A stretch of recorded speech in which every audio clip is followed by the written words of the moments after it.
चलिए अब बात करते हैं थर्ड सेमेस्टर के अवयव पार्ट के बारे में। देखिए बहुत इंपॉर्टेंट पार्ट होता है, इसमें लोग फंस भी जाते हैं। देखिए हम आपको बिल्कुल आराम से पढ़ाएंगे और बिल्कुल आप वीडियो स्किप ना कीजिएगा, वरना आपको ये पूरा आएगा नहीं, आप मिस कर जाएंगे। आगे आने वाले पार्ट्स को भी आप आखिरी तक देखिएगा। अब चलिए बात करते हैं अवयव क्या होता है। देखिए अवयव जो होता है आपका, वो इसके अंदर या फिर छोटे वाले ब्रैकेट के अंदर या डबल इस डंडे के बीच में लिखा जाता है। अब देखिए इसको एक उदाहरण के रूप में समझते हैं। देखिए जैसे ये लिया, ये बहुत प्रचलित होता है इसलिए हम इसको लिखते हैं। इसमें मान लीजिए हमने कोई एग्जांपल लिख लिया 1 2 3 4 5 6 7 8 9। अब देखिए ये जो अवयव होता है, इसमें जो ये होती हैं, ये आपकी पंक्तियाँ होती हैं। ये आपकी पंक्तियाँ होती हैं, जो ऐसे होती हैं वो पंक्तियाँ होती हैं, इन्हें रो कहते हैं। और जो आपकी ये ऐसे ये होती हैं, इन्हें हम कॉलम कहते हैं। ठीक। अब देखिए पेपर में पूछ लिया जाता है कि अवयव का क्रम बताइए, कि अवयव का क्रम क्या है। देखिए अवयव का जो आपका क्रम होता है, अवयव का क्रम ये होता है आपका पंक्ति गुणे स्तंभ। देखिए पंक्ति गुणे स्तंभ। अब देखिए पंक्ति, जो पंक्ति है आपकी देखिए कितनी है, एक पंक्ति ये हो गई, दूसरी पंक्ति ये हो गई, तीसरी पंक्ति ये हो गई, 3 पंक्तियां हो गई। अब देखिए अब स्तंभ गिनिए। देखिए एक स्तंभ ये, दूसरा स्तंभ ये, तीसरा स्तंभ ये, यानी 3 पंक्ति हैं और 3 स्तंभ हैं, यानी ये 3/3 का अवयव कहलाएगा।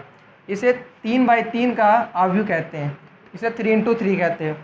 अब चलिए बात करते हैं इसके कुछ प्रकार के बारे में, अवयव कितने प्रकार के होते हैं। ये देखिए पेपर में पूछा जाता है थर्ड सेमेस्टर।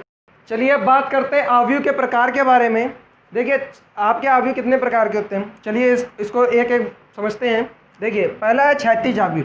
क्षैतिज अवयव जिसमें स्तंभों की संख्या अधिक हो, स्तंभों की संख्या अधिक हो, वो क्षैतिज अवयव होता है। देखिए कैसे, एक एग्जांपल लेके समझते हो, जल्दी समझ जाएंगे। देखिए 1 2 3 4, इसमें पंक्ति की संख्या आपकी कितनी है। देखिए पंक्ति, देखिए पंक्ति 1 है और स्तंभ कितने, 1 2 3 4।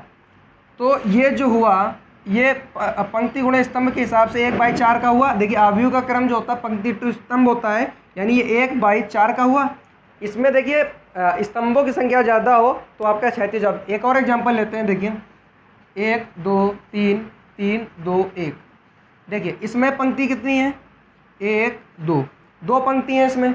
अब देखिए तो ये 2 इंटू, अब देखिए इसमें स्तंभ देखिए कितने, 1 2 3, 3 स्तंभ है। देखिए पंक्ति से ज़्यादा स्तंभ है, यानी ये क्षैतिज अवयव होगा। अब चलिए बात करते हैं ऊर्ध्वाधर अवयव की। ऊर्ध्वाधर अवयव आपका क्षैतिज अवयव का बिल्कुल उल्टा होता है। अब देखिए कैसे, इसमें पंक्तियों की संख्या ज़्यादा होती है। देखिए एग्जाम्पल लेते हैं 1 2 3 4। अब देखिए इसमें गिनते हैं पंक्ति कितनी है, 1 2 3 4। आपकी अब स्तंभ गिनते हैं, स्तंभ 1 है, यानी ये 4/1 का है।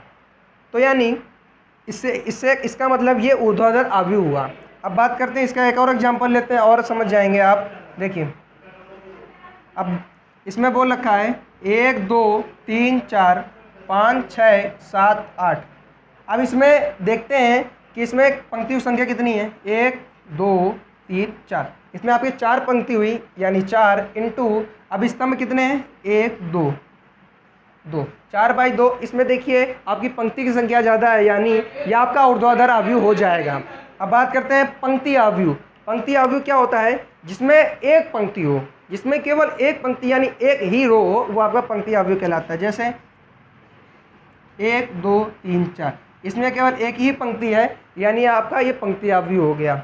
चलिए अब बात करते हैं इसके कुछ और प्रकार के बारे में। देखिए आप बोल रखा है स्तंभ अवयव। स्तंभ अवयव, देखिए पंक्ति अवयव में केवल पंक्ति होती है और स्तंभ अवयव में आपका केवल स्तंभ होता है। देखिए एग्जांपल के रूप में हो गया आपका 1 2 3 4, और एक और समझ लेते हैं 1 2 3। इसमें केवल आपके स्तंभ है, केवल स्तंभ हो, केवल एक स्तंभ हो तो आपका वो स्तंभ अवयव होता है। ये हो गया आपका 4/1 का, और ये 3/1 का। देखिए 3/1 4/1 कैसे, देखिए 4 पंक्तियाँ हैं तो अवयव का क्रम पंक्ति इंटू स्तंभ होता है। 4 पंक्तियाँ हैं और एक स्तंभ है, और 3 पंक्तियां हैं और एक स्तंभ है, तो ये आपका स्तंभ अवयव हो गया। अब बात करते हैं वर्ग अवयव की। वर्ग अवयव क्या होता है? ऐसा अवयव जिसमें पंक्ति और स्तंभ की संख्या समान हो, वो आपका वर्ग अवयव कहलाता है। देखिए कैसे, जैसे मान लीजिए 1 2 3 4 5 6 7 8, 1 2 3 4 4 3 2, ऐसे मान लीजिए कोई ले लिया। इसमें देखिए, अब देखिए गिनते हैं, पंक्ति कितनी है? 1 2 3 4। अवयव का क्रम जो होता है आपका पंक्ति गुणे स्तंभ होता है, तो यानी पंक्ति पहले आई 4 और फिर इसके बाद स्तंभों की संख्या 1 2 3 4, तो यानी 4/4, यानी ये 4/4 का, यानी इसमें जो आपका पंक्ति की संख्या और स्तंभों की संख्या दोनों समान है, तो ये आपका वर्गावयव हो गया। अब बात करते हैं शून्य अवयव की। शून्य अवयव वो होता है जिसमें प्रत्येक अवयव, देखिए नाम से पता चल रहा है शून्य अवयव, जिसमें उसका प्रत्येक अवयव शून्य हो। कैसे? इसे मान लीजिए ये कोई दिया है 0 0 0 0 0 0। अब देखिए इसका जो आप वो निकालेंगे अवयव का क्रम, वो कैसे निकलेगा?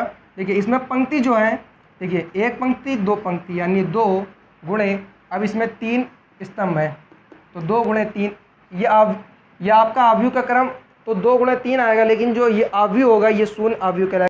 चलिए अब बात करते हैं अवयव के और प्रकार के बारे में। देखिए इकाई या तत्समक अवयव। अब इकाई या तत्समक अवयव के पहले आप एक बात याद रखिए, सुनिए, कि जो मुख्य विकर्ण होता है, मुख्य विकर्ण क्या होता है? देखिए मुख्य विकर्ण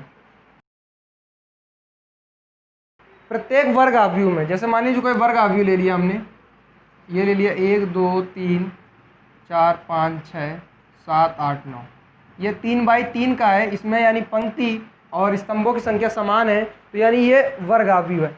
ऐसा वर्ग अवयव जिसमें, देखिए इसमें देखा जाए तो आपके 2 विकर्ण बनते हैं, एक ये विकर्ण बनेगा और एक ये विकर्ण बनेगा, लेकिन शर्त ये है बाएं से दाएं जाने वाला जो विकर्ण होता है, यानी इधर से जो इधर जाएगा ये वाला, ये आपका मुख्य विकर्ण कहलाता है।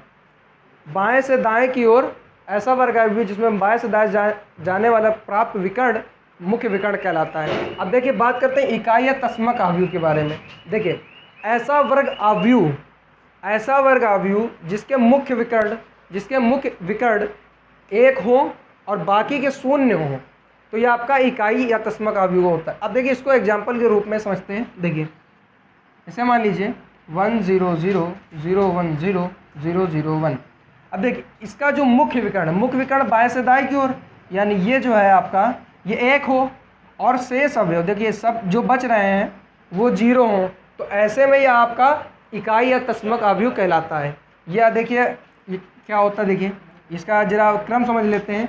देखिए इसकी पंक्ति 3 है और ये भी देखिए ऐसा वर्ग अवयव जिसकी मुख्य विकर्ण 1 हो और बाकी शेष अवयव 0 हो, आपका इकाई या तत्समक अवयव है। अब देखिए अदिश अवयव क्या होता है?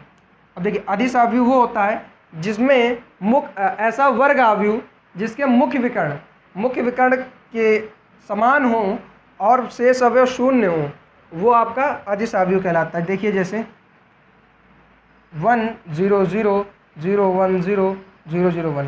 देखिए एक ये हो गया जिसमें समान हो, मुख्य विकर्ण के सारे अवयव समान हो।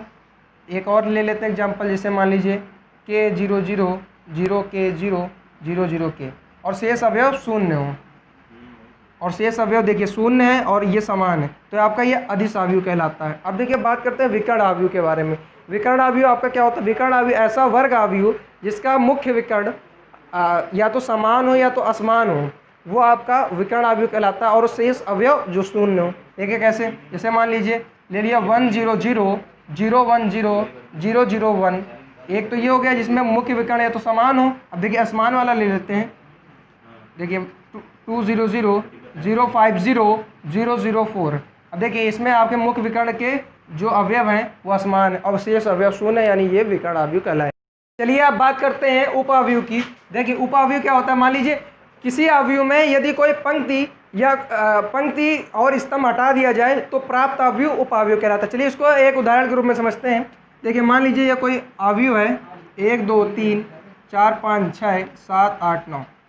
देखिए इसमें कोई एक पंक्ति और एक स्तंभ हटा दिया जाए। देखिए मान लीजिए हम लोग ने याली पंक्ति और यह स्तंभ हटा दिया, याली पंक्ति और यह स्तंभ हटा दिया, तो जो प्राप्त अवयव होगा क्या बचेगा? अब देखिए 2 3 8 9 बचेगा। तो ये जो प्राप्त अवयव होगा यही उपावयव कहलाएगा। तो अब चलते बात करते हैं उप त्रिभुजीय अवयव की। अब देखिए ये क्या होता है, किसी अवयव में